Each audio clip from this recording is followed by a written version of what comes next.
Welcome back, everybody. Last video I said, take a slight right turn. Sorry, it's interrupted. At the last video I said it's going to try something different. So that's what I'm doing. We are en route to Aiken, South Carolina.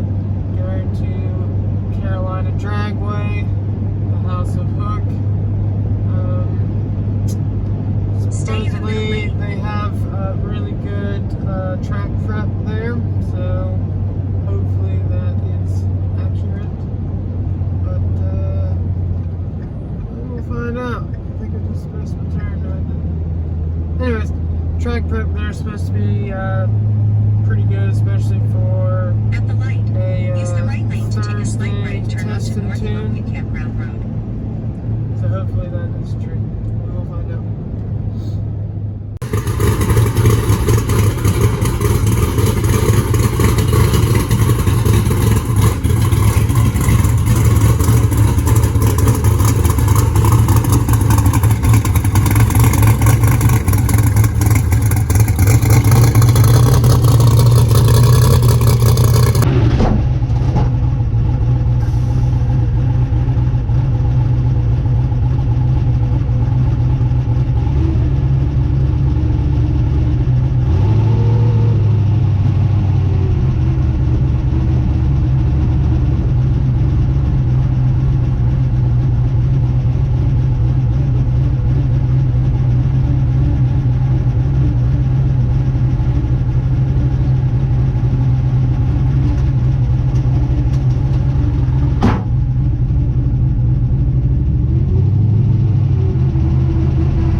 got back from Carolina Dragway. Car did good.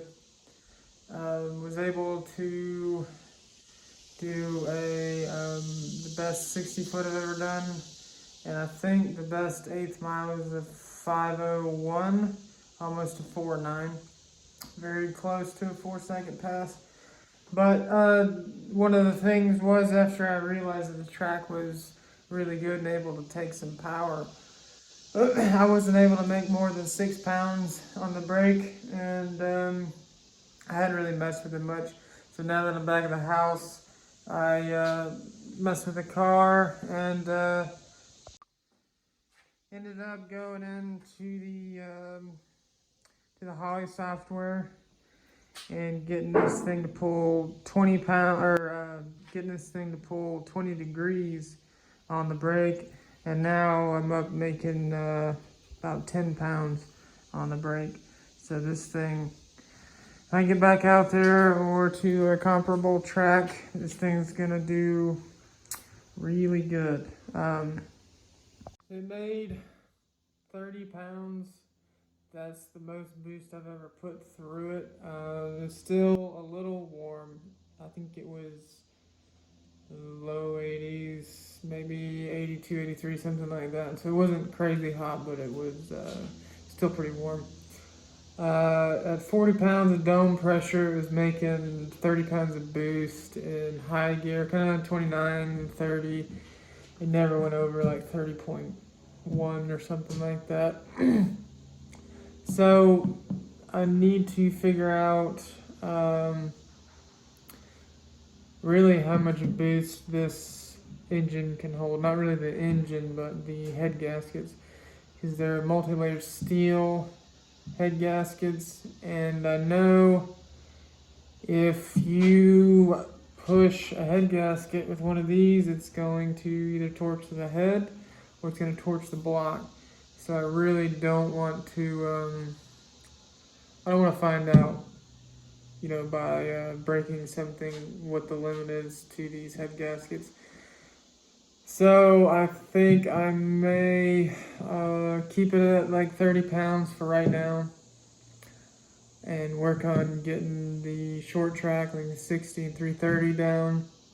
Because if I can leave on 4 more pounds of boost than I was, then everything's going to happen quicker on the front side. So, you know, you're going to go faster. So definitely can get into the 4-second area by, you know, increasing the launch boost. By 4 pounds is probably going to be a bit aggressive without maybe having to pull in some timing. The other thing, if it does hook, it's probably going to start picking the front end up. So I think I'm going to have to put some weight on the front end of it. I don't think I'm going to change the bar angle just yet. I think I'm going to put maybe like 40 pounds, 20 to 40 pounds on the nose, like over there by the fuel tank, and see if that'll help. I really need a little bit more weight on the passenger side, because the passenger front tire, you can just see it start to pick up off the ground like that much. But the driver's side is still down. That's because the weight bias on the passenger side is light by over 100 pounds. So, you know, the right side's going to pick up first because there's less load on that side, less weight. At least the right front tire. Yeah, I'd already added like 40 pounds to the passenger side with my little weight ballast that I made. And threw an alternator belt on the last pass. So I noticed that the fuel pressure was going down a little bit after the gear change, and I was thinking, oh man, something's wrong with these brand new pumps already. But I got here to the house and I noticed it was at like 10 volts while it was running. So I knew it wasn't charging. It just threw the belt and it's sitting there on the belly pan. But I mean, it ran good. Everything was pretty good. I did notice that I have a plug wire that was touching the exhaust. I need to go ahead and get some of those insulator boots I mean, it's probably, wind and vibration pushing this thing or the wire just a touch a little bit, so. Other side looks fine. That one's a little close, but, probably go ahead and order a set of boots for everything. Let the thing cool down and check the valve lash. It doesn't sound like much more noisy than normal, but it's been maybe like 10 passes, maybe a little bit more or since the last time I checked the lash. So I'm gonna go ahead and check it and just make sure, still at 10 thousandths on everything cold. Yeah, besides that, I mean, everything looked good. Pretty much showed up there, made 4 rips all right in a row. Progressively started putting in more power as I saw that the track could actually handle, a launch. See, the first pass was like a 5.4, whatever. It was pretty slow. It felt fast, which it was shaking a little bit. And I ran it out the quarter mile because I thought that, it's a quarter mile track. I thought that they would have the time on for the quarter, but they were only timing the 8th. So I just left, or just started running 8th mile. And then the second pass, and I put a little bit of power in it. I think it ran like a 5.3 on that one. It felt really bad. Like it was shaky, and I thought maybe it was like tire vibration or like from alignment, but I think it was a combination of tire shake. And I had the compression on the shocks in the rear really loose. So anytime, it bounced, it could go down. And it would sling it back up. So, it was bouncing, really, really quickly, which is not good. So I tightened up the compression 4 clicks and then also tightened the rebound 2 clicks because it was extending a little bit too fast. Made those 2 adjustments. Third pass, I mean, it was smooth. That one ran 5.1 something. Pretty good mile an hour. I think it was like 135. And then, or 138, I can't remember. It was, it picked up some mile an hour just by changing in the shocks. And I think I put a little bit more on the leaf, put a little bit of boost quicker. And then the 4th pass, turned up the overall dome pressure to 40. And that's when it made 30 pounds at like 1.8, something like that. But it was still even on 6 pounds of boost. And it was like a 124 60 foot and 5.1 or 5.01 at 141. So that's the fastest mile an hour in the 8th. And I think it's also the fastest ET. Also is the fastest 60 foot. But all the 60 foots were really consistent as far as made a change and it worked. Didn't spin. I think the second pass spun a little bit. That was just because my shock settings were a little bit off because I was trying to compensate for a track that wasn't radial prep for what I was trying to do over at Brainerd and stuff. So I had some wonky shock settings, and they're just trying to get down a track that's a little bit harder for my car to get down with radial. So looking forward to going out next time. I think as long as I keep the front end down and the track is good, it's gonna be a rocket ship, or rocket ship for me, close enough. Anyways, so looking forward to next time. Might be a week or 2. We went to South Carolina. It's about 3.5 hours from here on a Thursday, so that's a little tough to do.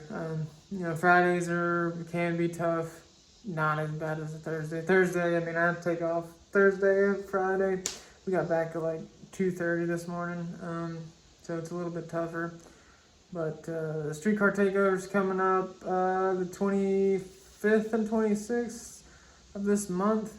So still a few weeks out on that. Hopefully that track's good. That'll be a fun one. A little overnighter deal. But yeah, looking forward to the next time. Got some changes that I think are gonna do a lot for the car. So stay tuned.